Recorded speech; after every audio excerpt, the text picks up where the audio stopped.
no. I'm just a visitor and a traveler and a watcher. But I don't, there's that stuff kind of worries me. It's well, it seems like corruption. Yeah. In this video, Kyle Kulinski takes a look at Tucker Carlson saying that the Trump family's Middle East deals looks like corruption. And you can tell from Kyle Kulinski's glee that he has a great time with it. This is another one of Kyle Kulinski's recent rants. He's in rare form. He's on fire. I am a fan of Kyle Kulinski. I do a lot of Kyle Kulinski videos. Why don't we watch it together? I'll have some thoughts, and then I want to know what you think in the comments. All right, guys, I love this clip. You're beginning to see some cracks on the right. I mean, they were so unified for so long, all with one voice saying the same bullshit on a daily basis. It wasn't just the media, it's also the politicians. It's everybody in that ecosystem would say the same shit, right? Well, now, as I've said, they're a victim of their own success. Trump has the presidency, so the Republicans control that. They control the House, they control the Senate, they control the courts. They got everything. They have the trifecta. It's all theirs. It's all theirs. And what people are realizing is, well, holy shit, the Republicans got everything, and our lives are getting objectively worse on a daily basis. And the stories that are coming out of this regime are absolutely atrocious. And so in a scenario like that, when the vibes have shifted massively as well, the vibes online, the vibes in the media, everybody's like, man, these Republicans are fucking terrible, right? What do you do as one of the prominent right-wing mouthpieces? I'll show you what you do. Ready? So this is Tucker Carlson from his podcast. This exchange is delicious. It is glorious. It is chef's kiss perfect. Watch this. Fuck it. I'm going to get blasted for this, but I see all these negotiations going on in the Middle East, and then I don't know when these buildings were approved or when these deals got done, but then I also see there's a brand new hotel going up in Dubai or Abu Dhabi and another one going up in Doha, I think. And I'm like, did these just get done also with the deals that just happened over there? Or was this earlier? You would probably know. Why would you get blasted for stating basic facts about what this regime is doing and what the Trump family are doing? Why would you get blasted for that? All you're doing is empirical descriptions of what is in the world. Why would you get blasted for just telling the truth? Because it's a right-wing audience. And many of them are Kool-Aid drinking death cult fascists that suck Trump's nuts on a daily basis. So he's like, hey, if I bring up this fact, which is inconvenient to our narrative, maybe I'll get blasted. What is that fact? Hey, man, there's a lot of incredibly corrupt shit going on everywhere I look. Why is Trump accepting a $400 million plane from Qatar, a brazen violation of the Emoluments Clause? Why is there a $1.5 billion Trump resort going up in Vietnam? Why is there a $500 million project that he's doing in Oman for a hotel and some other shit? What's going on here? Why did Jared Kushner take $2 billion from Saudi Arabia? Why are there deep monetary ties with the Israelis? Why all this shit in the Middle East? It looks like it's just the most obviously corrupt shit I've ever seen. Why would that get you blasted? Because you're on the side with a bunch of fucking Kool-Aid drinking cultists, and they can't handle the truth because they know there's no good explanation for this except the Trump family is the most corrupt in American history. They make the Biden family look like fucking Boy Scouts. Hunter Biden and his $400,000 Ukraine energy deal looks like fucking child's play next to $2 billion for Jared Kushner from Saudi Arabia, where he went on to feed them classified information and didn't even give them a slap on the wrist when they murdered a journalist, Jamal Khashoggi. And by the way, the Senate tried to stop us arming Saudi Arabia as they genocided Yemen. Guess who vetoed that?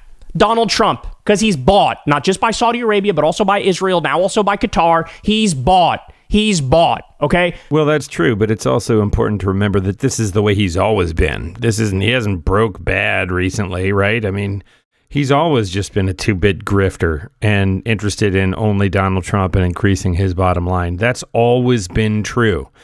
It's really, not that Kyle Kulinski is doing this, but people are like, what? What is he doing? He's doing what he has always done and what he did in his first term. He just had adults in the room. Actually, they've taken to saying this is the most transparent administration. It kind of is. They're transparently breaking norms and violating the Constitution, and they're all just bold as brass. So here you go. This guy's like, I'm gonna get blasted for telling the truth here, but what's with all these corrupt deals in the Middle East? Ready for Tucker's response? And over there, or was this earlier? You would probably know. No, I don't know. You don't? I've not made $1 in the Middle East, not one. Weird, Tucker. Why do you feel like that's an attack on you personally? I don't know. I've not made $1 in the Middle East. First of all, he didn't say you made any money in the Middle East. He's talking about the Trump family. Why are you so defensive? What the fuck was that? What's this sheepish ass response from you? You're usually the fucking flamethrower on the right. What's this sheepish ass response, bro? Maybe you did make money in the Middle East. I wasn't even thinking that, but watching your response here, I'm like, shit, maybe you did take some money from these motherfuckers. All right, we're not done. We're not done. Wait for it. You don't? I've not made $1 in the Middle East, not one. Well, I mean, you're a lot more on the inside than I am. And No. I'm just a visitor and a traveler and a watcher, but I don't, Me, bro? I'm not one of the most prominent voices on the right that serves as chief propagandist for this fucking fascist. I don't know what you're talking. I'm just like a viewer and stuff, bro. That's all I am, bro. No. I'm just a visitor and a traveler and a watcher, but I don't, there's that stuff kind of worries me. It's well, it seems like corruption, yeah. But that's the best you're gonna get from these right-wing hacks. I never made $1 in the Middle East, bro. I don't even know what you're talking about, bro. I mean, I'm just like a fellow traveler, bro. I'm like a nomad, you might call me, bro. I'm doing nomad stuff, bro. But I mean, it seems like corruption, bro. You can see him melting in real time. It seems like corruption. Oh, such hack frauds. I just want you to know that's the best you're ever going to get from these hack liars. That's the best you're ever going to get from them. You get Hillary Clinton and the Clinton Foundation. Oh, they took money from this place and that place. It's the most corrupt shit I've ever seen. Prosecutor, lock her up, lock her up, lock her up. Donald Trump doing 100 times the corruption of Hillary Clinton. But she's like a fellow traveler, bro. I'm like a nomad and stuff, bro. I just see it seems like corruption a little bit and stuff. Oh my God. Fuck you with a spiked baseball bat, you bitch. Because you know damn well, if it was the same set of facts, but if a Democratic president was taking a $400 million plane from Qatar and doubled down and tripled down and yelled at anybody who disagreed, you would be saying, impeach this motherfucker, remove him, lock him up, never elect a Democrat again. These are the most corrupt fucking people I've ever seen in my life. When it's from, it may be a little bit un poquito corruption. Jesus Christ. These guys are hacks, ladies and gentlemen. And they will never tell you in full context and perspective what's actually going on here. They're never going to tell you Donald Trump took tens of millions, potentially even hundreds of millions of dollars from Saudi Arabia to have the live golf events at his courses. By the way, what else does that money buy, Don?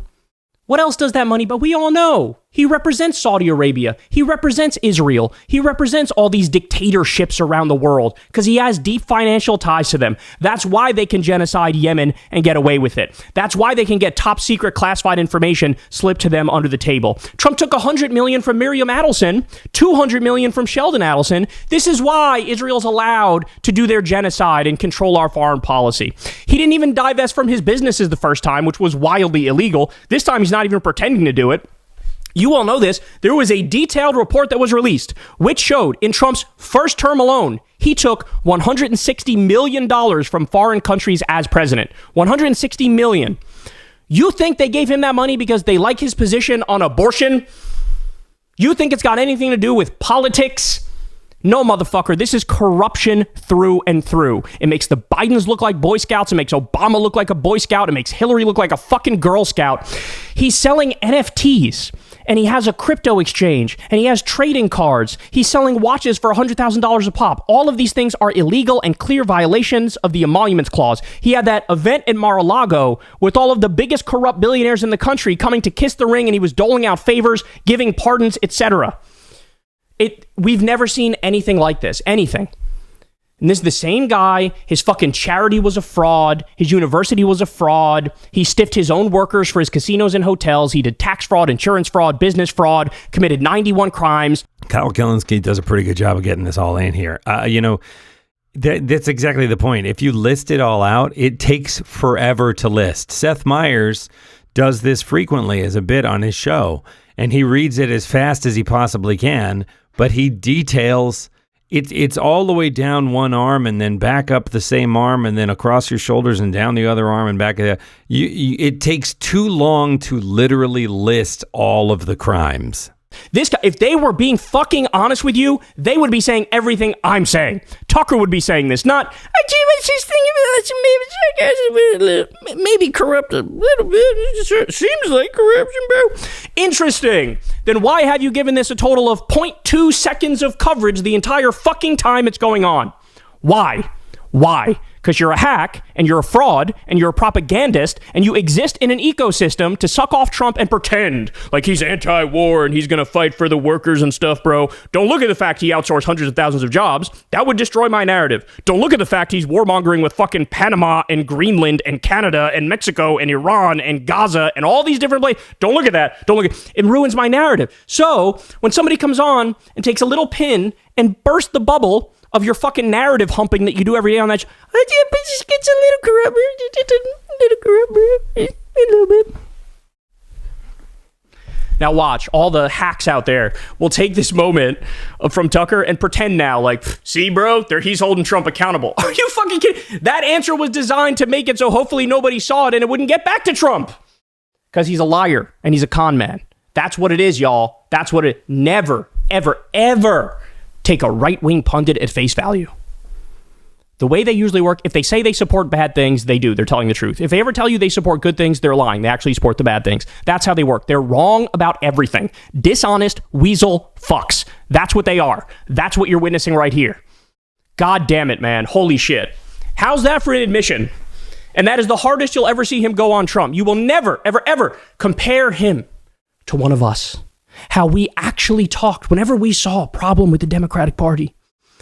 We would criticize like there's no tomorrow and be clear and direct and straightforward and say this has to fucking stop. Compared to them, that's the extent of their corruption, of their coverage of the most corrupt person in American history that has ever sat in the White House. That's what they say. That's what they say. Are you on to the trick yet? Are you on to the game yet? It seems pretty fucking clear to me. Well, of course, whatever you say about Tucker Carlson, and there is much to say, he's not a moron. You can see what's right in front of your face. I'm always astonished when someone from MAGA, they get that kind of confused, awakening look like Neo when he wakes up in the out of the Matrix and pulls the thing out of his throat and looks around. And I'm like, how have you not seen it? How is it possible that you are just sort of waking up to this now? But Tucker Carlson, he's a grifter. He's been doing this for a long time. I do think there's an element of him having drunk the Kool-Aid. But what we're starting to see is some of the rats, if not leaving the ship explicitly, they're starting to mark their exits, right? They're starting to make note of what door or window they're going to sprint for when they start to finally feel like this is going to collapse. I don't know. It's crazy. What do you think? You think Kyle Kulinski's right? Do you think that Tucker Carlson is having some kind of a come to Jesus moment? Or do you think he's finally just hedging his bets here? Let me know what you think in the comments.